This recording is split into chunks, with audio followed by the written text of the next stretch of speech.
Welcome back, friends. Today I'm going to tell you a story about the Brushfork Ax Murders. Brushfork, West Virginia. You know the rules. Pull up a chair, keep your feet on the floor. Brushfork, West Virginia is the kind of place where the mountains lean in close. A place where the nights are quiet, the roads are narrow, and the houses sit just far enough apart that you can pretend you don't hear your neighbors, unless something goes terribly wrong. And in the winter of 1932, something did. A husband and wife were found dead in their home, killed with an axe. No forced entry, no robbery, no footprints in the snow. Just two bodies, and a silence so heavy the sheriff said it felt like the house itself was holding its breath. This is the story of the Brushfork Ax Murders, a case that rattled Mercer County, confused the law, and left behind a question that's never been answered. The house at the end of the road. The victims were Henry and Lottie Caldwell, a quiet couple in their 50s. Henry worked odd jobs. Lottie kept the house. They weren't wealthy, but they weren't poor either. Just mountain folks living mountain lives. On the morning of January 14th, a neighbor noticed their chimney wasn't smoking. No breakfast fire, no movement, no sound. He walked over, knocked on the door, and when nobody answered, he pushed it open. What he saw made him stagger back onto the porch. Henry was on the floor near the stove. Lottie was in the bedroom doorway, both killed by multiple blows from an axe. The axe itself was leaning against the wall, cleaned, wiped down, and placed there like someone wanted it to be found. The sheriff, who didn't like what he saw, Sheriff J.W. Ellison, arrived within the hour. He was an old school lawman, the kind who didn't scare easy. But this crime scene bothered him. There was no sign of a struggle, no overturned furniture, no broken glass, nothing missing. And the strangest part, the snow outside the house was untouched.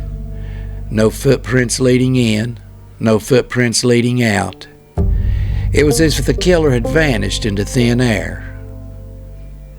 The suspect who didn't fit.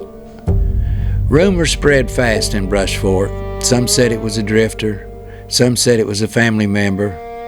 Some whispered about old debts and older grudges.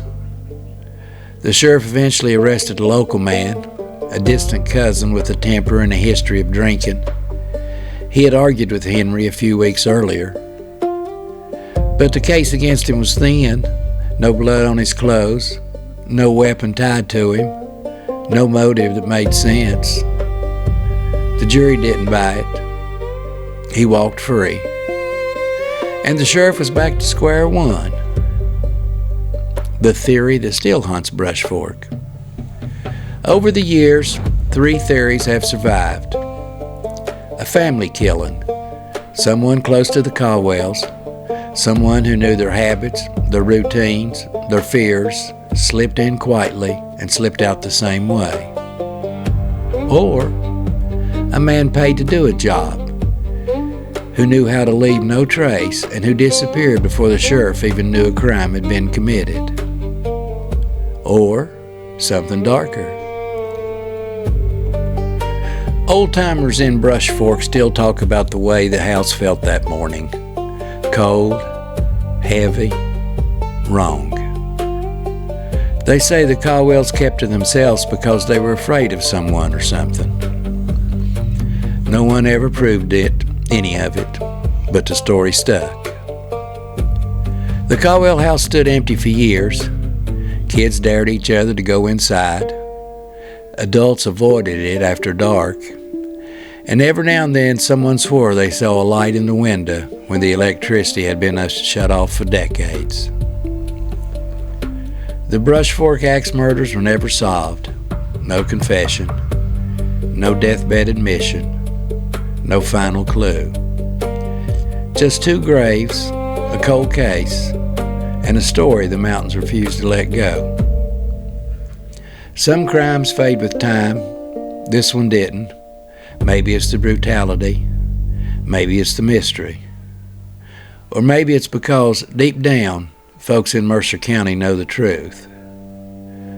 Whoever killed Henry and Lottie Caldwell didn't just get away with murder.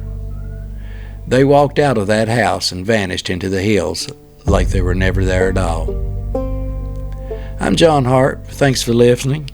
If you enjoy the podcast, please like, share, and follow. Until the next time, God bless you, and I'll see you on down the road.